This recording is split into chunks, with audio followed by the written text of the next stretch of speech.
Hello sa mga ka-plantitos and plantitos out there. Opinion alert! This vlog is based on my own opinion. I also asked some of my close friends na nag-aalaga din ng plants about kung ano sa tingin nila yung mga plants na medyo may pagka-overrated or yung mga plants na super overrated talaga. So yun, I'm talking about the Philippine setting. Specifically dito sa amin, dito sa Negros, dito sa Bacolod. But I think it also represents the whole Philippines as a whole. I don't know lang ha, pero ito, again, this is based on my own opinion. I don't mean to trigger anyone sa vlog na to.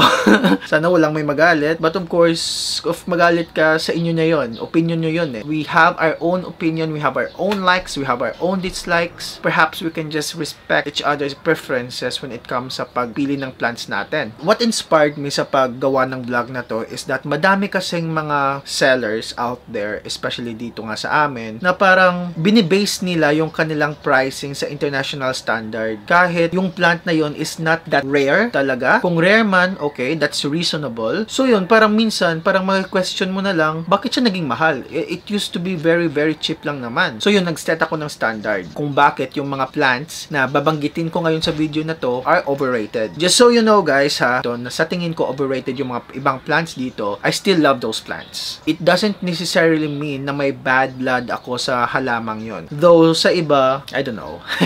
So yun, without further ado, let's jump into the first plant.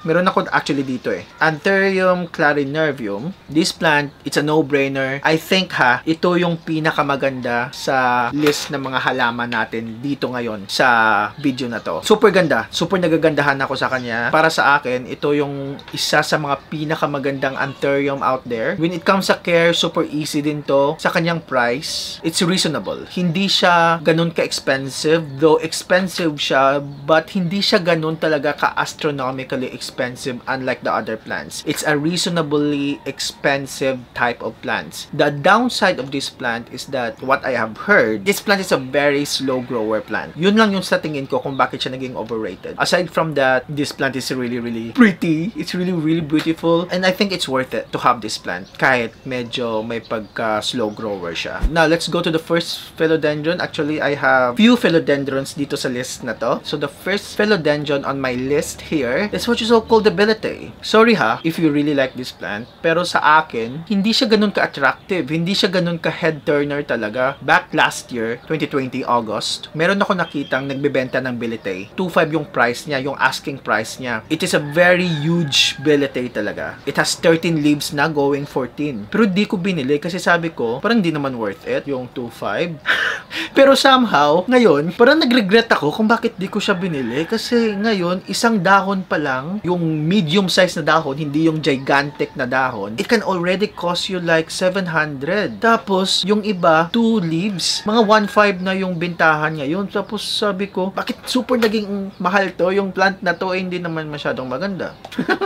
Again, opinion ko yun. I just don't like yung kanyang petioles, the way yung kanyang petioles mag-grow kasi it grows all over the place and it's really messy pa kung tignan. Though, kung nagagandahan kayo, well, good. Pero ako, so, sorry. But not sorry kasi opinion ko yun. You all probably know na medyo obsessed ako sa mga monsteras. I included 2 types of monsteras dito sa vlog na to or dito sa list ng plant na sa tingin ko overrated. So the first monstera na I think overrated is the Albu Bursagyana. It's really pretty. It's really good looking plant. Medyo may pagka-diva lang yung plant na to. What I like about this plant is that according sa mga nagkaroon nito, it's a really, really fast grower plant. Yung sa kanyang price, it's really expensive. Pero kahit expensive siya, yung kanyang variegation, there's a chance na mag-revert. What I meant by revert is nagtuturn siya into green as the time goes by. So you have to cut yung leaves na yon or yung part na yon na green, tapos you have to wait for several months na naman bago siya magkaroon ng new branch, which will be variegated again. Yun. So if you're going to buy something that has consistency, di ba? Tapos yung pinaka-crucial sa plant na to is when it comes sa kanyang light requirement, you have to find a perfect spot para siya manatiling maganda. Kasi nga, too much light, there's a big possibility na yung plant na to masusunog, especially yung mga white parts niya kasi sobrang white talaga yung parts na yun. And pag medyo low light naman, magre-revert siya. Kasi yun nga yung the way siya mag-compensate due to the lack of light. Magre-revert siya, so yung future leaves niya will turn into green na. Gradually, mawawala yung kanyang variegation. As for the next plant, this is what you call the Monstera Constellation. I love this plant. Kaya lang, hindi ko pa siya mabili ngayon kasi mahal pa siya. Just like the Monstera Albu Bursagyana,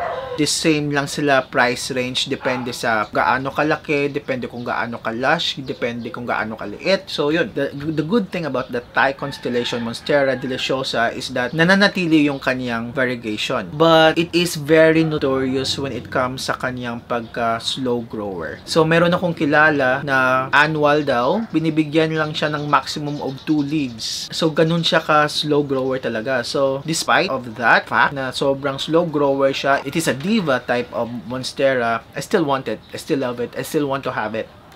Kasi ako, when I acquire a plant, I don't really care about the growth rate niya. I don't really care kung gaano siya ka-slow grower. Yung important sa akin is, hindi kanya bibigyan ng stress. Yung important sa akin is, hindi kanya mamatayan. Kasi yung Monstera Tycon daw, sabi nila, is basically parang really easy to take care of lang naman. So, yun. I still want it. I don't really care kung gaano siya ka-slow grower. I care more about its look. I care more about its kung gaano siya kadaling alagaan. Next on the list, we have the Calathea Orbifolia. 2020, again, due to pandemic, is the peak talaga ng mga plantitos and plantitas to emerge, or other people would realize that they want to have plants. Tapos, yung iba naman, parang bumalik yung kanilang pagkahilig into nature talaga. Just like me, I used to have a lot of plants when I was a kid, but yun nga, nung tumanda na ako, medyo nag-divert yung attention ko sa ibang bagay. Ayun, dahil sa pandemic, na-realize ko na gusto kong bumalik into nature. Gusto kong bumalik into plants. So yun,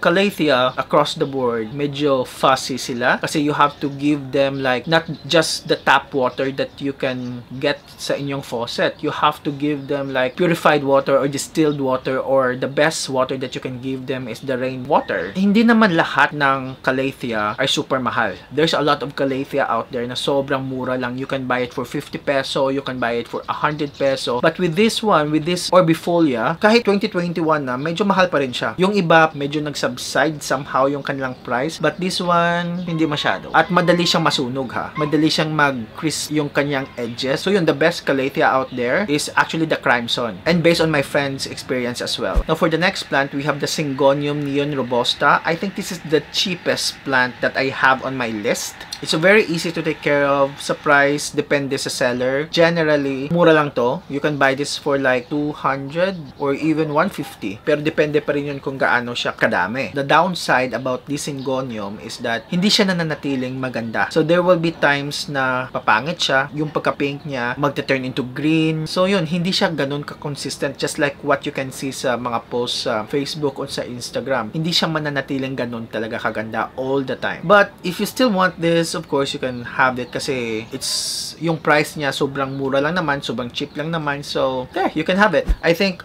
last year, yung pinaka-peak ng hype ng plant na to, this is the Albo Alocasia. Imagine, just because of the post ng mga celebrity, naging mahal to. Yung hype sobrang nag-shoot up. Sobrang naging mahal yung mga plant na to. Kasi sinabi nga, especially na dyan sa Manila, kahit yung, alam mo yun, yung mga Alocasia na pinapakain lang dito sa mga biik, sa mga baboy.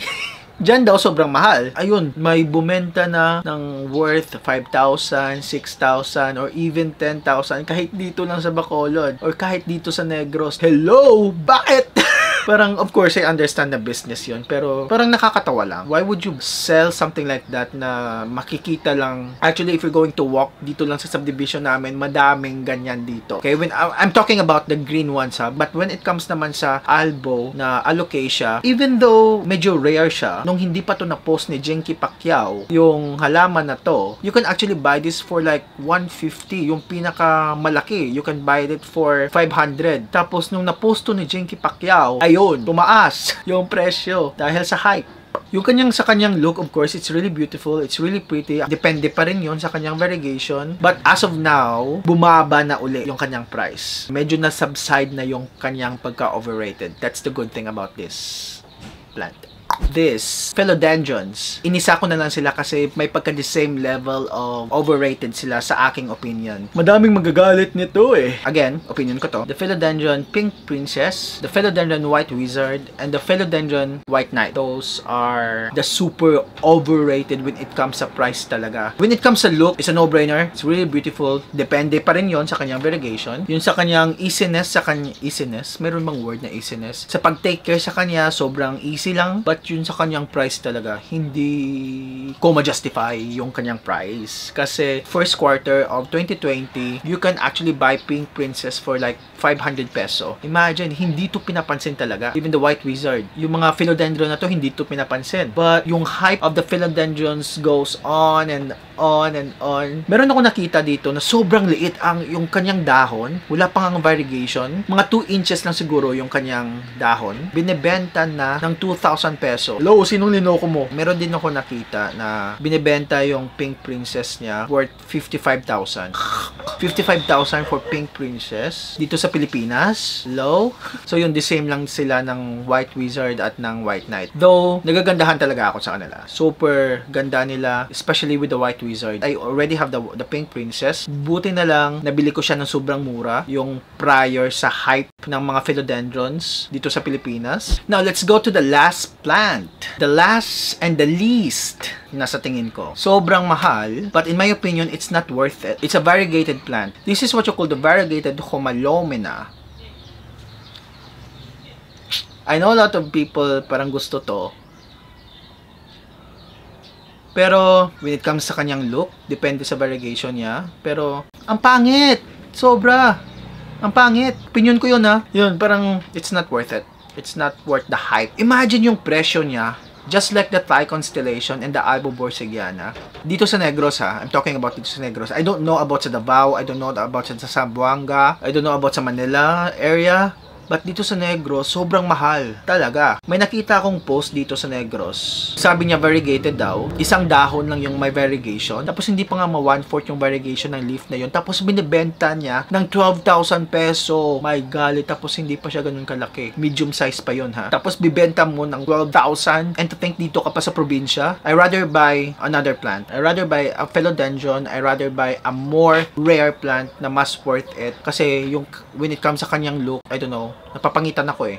Opinion ko yun eh, 'di ba? You can have your own opinion. So if you have any dispute, if you have your own opinion about this, you can comment down below. So that's what you have to do. So guys, those are my opinion about these plants. So if you have anything to say, you know what to do. Comment down below and see you again sa next video natin. That's all for now and bye-bye!